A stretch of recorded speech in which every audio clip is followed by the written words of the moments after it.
1. You will hear a man speaking to a police officer about reporting a robbery. First, you have some time to look at questions 1 to 6.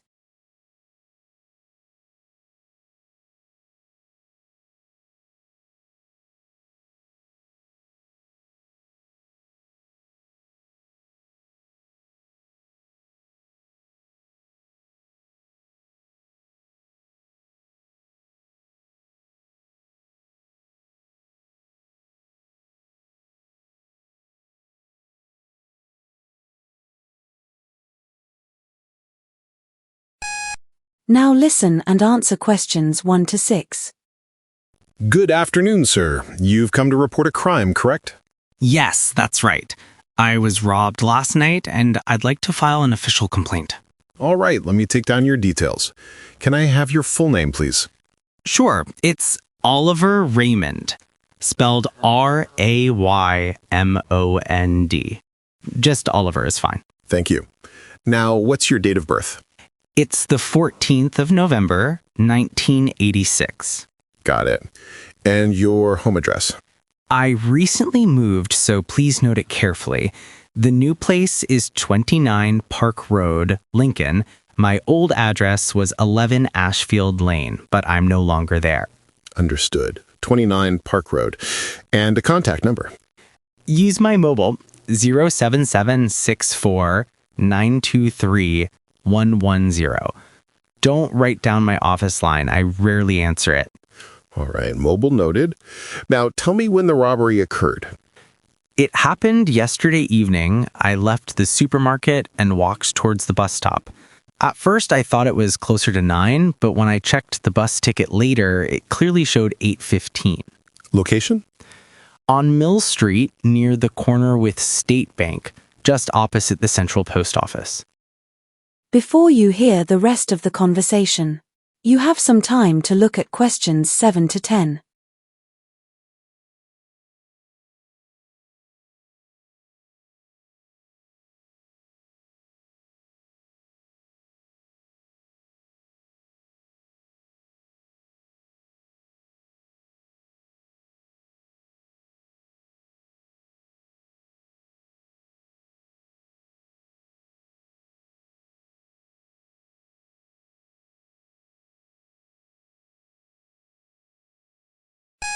Now listen and answer questions 7 to 10.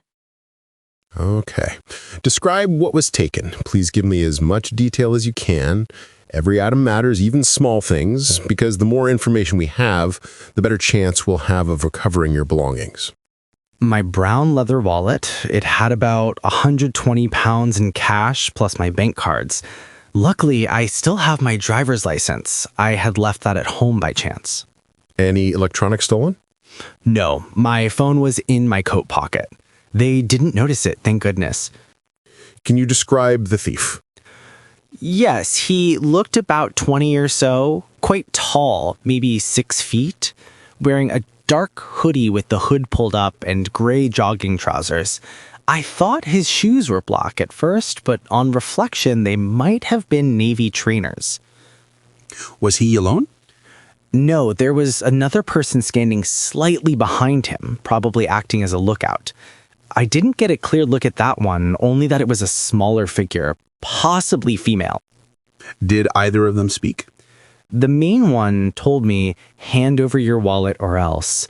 The other just kept looking around. And how did you respond? I gave the wallet immediately. I didn't want to risk being attacked. Afterwards, they ran down towards the river path. Did you inform anyone straight away? Yes, I called the non-emergency police number as soon as I reached home. They told me to come in today to file the formal report. Good. We'll need an identity document. Passport or driving license will do. I've brought my passport with me. Excellent. That concludes the formal details. We'll register this case and start reviewing CCTV from Mill Street. You'll be contacted if we need more information. Thank you, officer. I appreciate your help. That is the end of part 1. You now have half a minute to check your answers to part 1.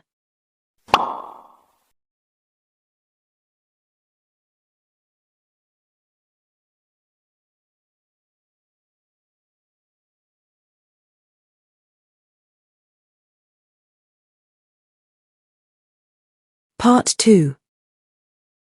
You will hear a government official explaining new policies to reduce urban smog. First, you have some time to look at questions 11 to 15.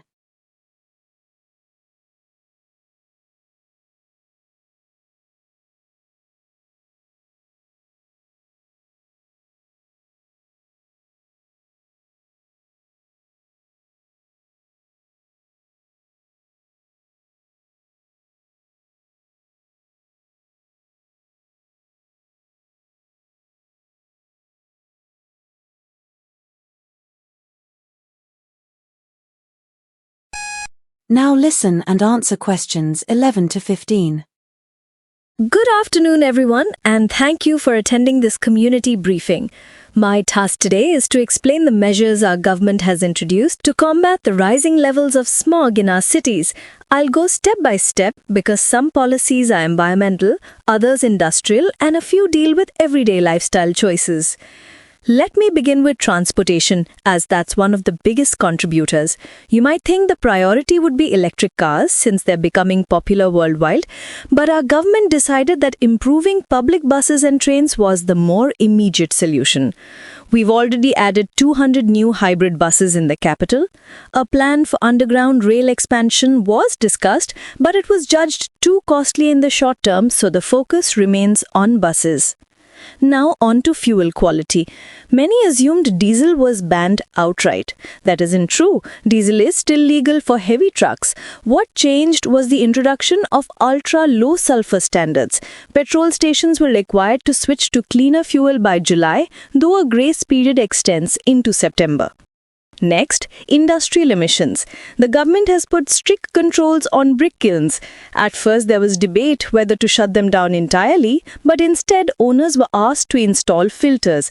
Inspectors will monitor these kilns monthly, and any non-compliant unit will be fined heavily. Some steel plants, however, are exempt until 2026, which has caused controversy.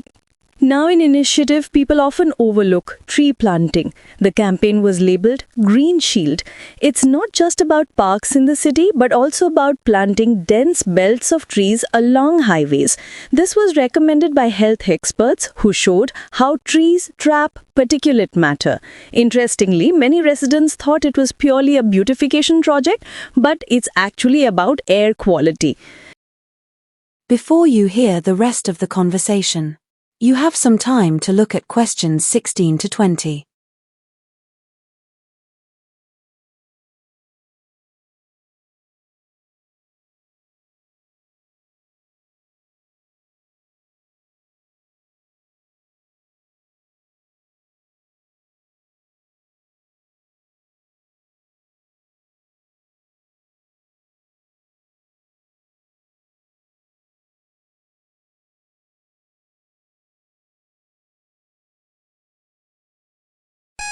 Now listen and answer questions 16 to 20. What about schools and households? Some measures are small but symbolic. For instance, schools were asked to run awareness drives. Posters about walking instead of driving short distances are displayed in classrooms. Families were also given subsidies on air purifiers. Initially, people thought these were for hospitals only, but they are in fact available for home use as well. A more controversial decision concerns construction sites. Work in peak smog season, mainly November, will be restricted. Some companies argued this would harm the economy, but research showed construction dust is a major factor. Instead of a full ban, the government ordered water spraying twice daily on active sites to keep the dust down. Finally, the long-term vision. The government has promised to establish clean air zones in 5 major cities. These are designated districts where only electric vehicles may enter. So, when you hear about smog policies, don't just imagine bans and restrictions. Some measures are invisible to the public eye, like changes in fuel composition, while others, like tree belts, are very visible. The effectiveness depends on cooperation between citizens, industries, and regulators. If one group fails, the effort collapses. Now, trials in smaller towns where these combined measures were piloted showed smog reductions of nearly 20%. And yet officials caution that results in large metropolitan areas may be slower because population density makes the problem more complex. They also stress that monitoring systems will need regular upgrades, otherwise progress could stall. Finally, the government has promised another review in 2 years' time to assess which of these policies should be strengthened or replaced. That is the end of Part 2. You now have half a minute to check your answers to Part 2.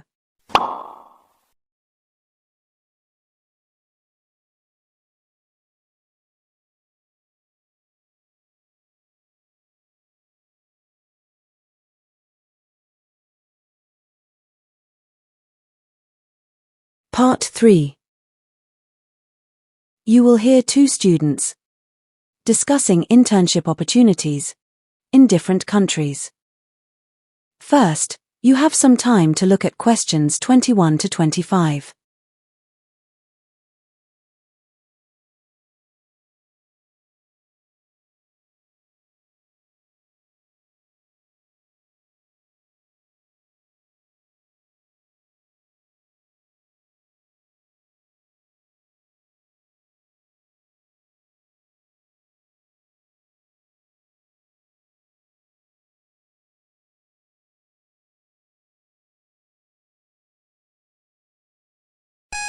Now listen and answer questions 21 to 25. So, Kareem, have you given any thought to what you'll do once we finish our final exams? I have, actually.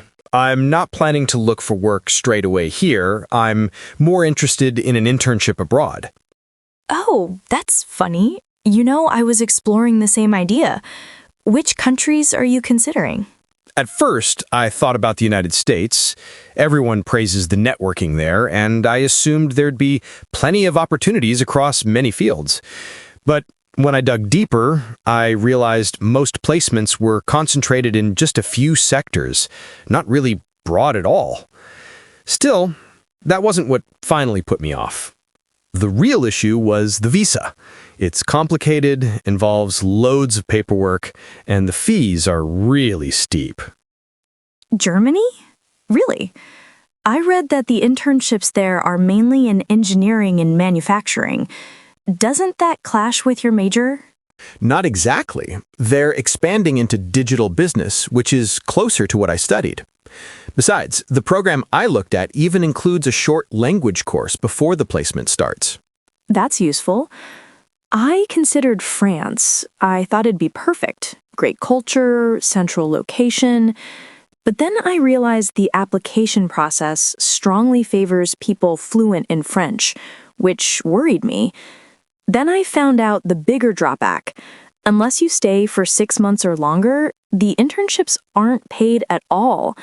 That would make living there impossible on my budget. True. Money's a huge factor. That's why I dismissed Australia. They actually do offer stipends, which sounds promising at first. But when I compared it to the living costs, especially in Sydney, I realized the rent alone could wipe out everything you earn. It's not that opportunities are lacking and residency rules aren't the issue. It's just too expensive overall. Exactly. I compared that with Singapore, and their system looked different. At first, I worried about tuition fees, since some programs have training modules. Then I read that transport wasn't always subsidized either. But the really attractive feature was that employers usually provide housing allowances. I saw that too, but Singapore internships often have very intense working hours. I don't know if I'd manage 12-hour days consistently. Fair point. So, apart from money and visas, what else matters to you? Professional recognition. Apart from money and visas, I'm thinking about long-term value. I looked into Canada as well. Interestingly, some internship schemes there offer reduced application fees for international interns, and a few include short orientation or language modules to help you settle in. But what really sold it to me was that several provinces allow internship experience to count towards the points needed for permanent residency, so the placement can directly help if you want to stay afterwards. Before you hear the rest of the conversation, you have some time to look at questions 26 to 30.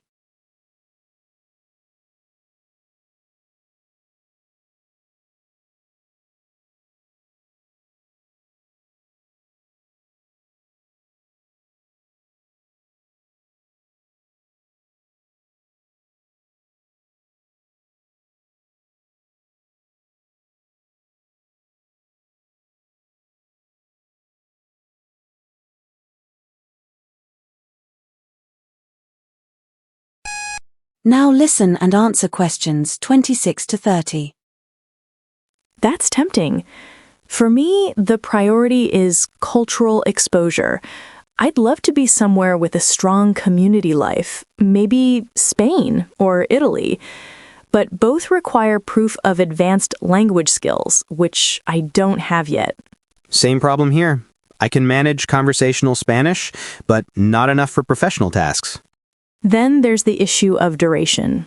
Some internships last just 2 months. Others go up to a year. I think 6 months is perfect. Long enough to learn, but not so long that you delay your career start. Yeah, a year might make sense if the company promises a job afterwards, but otherwise it's too long. Have you looked into the application process itself? I was surprised at how different it is across countries. In Japan, for instance, students must sit for a written exam, not just interviews. Oh, really? That's unusual. I checked South Korea, and they emphasize group tasks as part of selection. They want to see how you collaborate before choosing you. Interesting. Another thing I didn't expect is the documents required.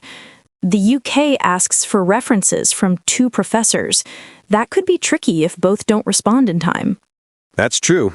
Whereas in the Netherlands, they mainly care about your portfolio, practical evidence of what you've done, rather than recommendations. Good to know. So, in short, we have to balance cost, visa, culture, recognition, and selection methods. Exactly. It feels overwhelming now, but if we map out each country's pros and cons in a table, it'll look clearer. That is the end of part 3. You now have half a minute to check your answers to part 3.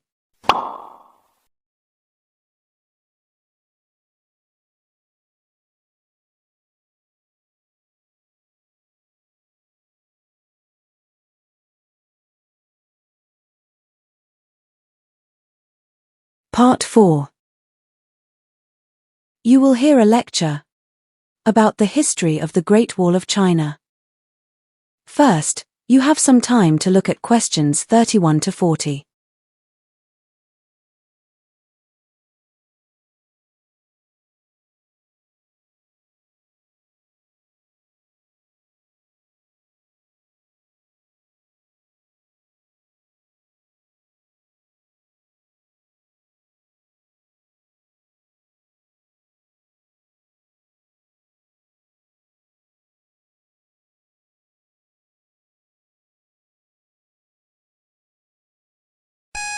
Now listen and answer questions 31 to 40. Good afternoon, everyone. Today, we'll discuss one of the world's most famous structures, the Great Wall of China. Many visitors think of it as a single continuous wall stretching endlessly across the country. But that's actually a misconception. The Great Wall is really a chain of walls and fortifications built over many centuries by different rulers. The first barriers were built more than 2,000 years ago during the Qin era, which was the first time China was united. At that stage, the wall was made largely of tamped earth, not stone. It wasn't until the later Ming period, around the 15th and 16th centuries, that the image we recognize today, stone and brick towers linked by wide walkways, really took shape. Now, the wall was not only a military barrier. It certainly kept out northern nomadic tribes, but historians stress another function: managing trade. Gates along the wall served as checkpoints, where merchants moving along the Silk Road had to pay taxes or show permits. Visitors are often surprised by the scale. If you include every branch and sidewall, the total length is estimated at over 20,000 kilometers. That's about half the circumference of the Earth. Of course, much of it is now ruined, but certain sections near Beijing have been carefully restored. The building techniques were ingenious for their time. Workers didn't just use bricks, they often relied on whatever material was locally available. In desert regions, reeds and clay were packed together, while in mountainous areas, large stone blocks were preferred. Interestingly, a sticky mixture containing rice flour was used as glue during some phases, giving the walls remarkable strength. Who built it? Not professional soldiers, as some imagine, but ordinary people. Farmers, prisoners, and even soldiers conscripted into labor. The conditions were so harsh that the wall is sometimes called the longest cemetery on Earth. Many workers died of exhaustion, accidents, or hunger. In cultural terms, the Great Wall soon became more than a defensive barrier. Poetry, paintings, and folk songs celebrated it as a symbol of determination and unity. Even emperors promoted the idea that guarding the wall meant protecting the very heart of Chinese civilization. Moving to modern times, the wall has turned into a powerful tourist magnet. Before the 1980s, only a few local hikers visited. But after China opened more to the world, millions of international travelers began arriving each year. The restored Badaling section, for instance, now receives more visitors than any other heritage site in China. This popularity, however, has created problems. Overcrowding, vandalism, and illegal souvenir sellers have damaged parts of the structure. Conservationists have argued that tourism must be balanced with preservation. Some remote areas are now closed to the public altogether to prevent further damage. So, when you picture the Great Wall, remember it is not just a line of stones against an enemy. It's a story of history, engineering, sacrifice, and cultural identity. It shows how one monument can shift from a military barrier to a global symbol of human endurance. That is the end of part 4.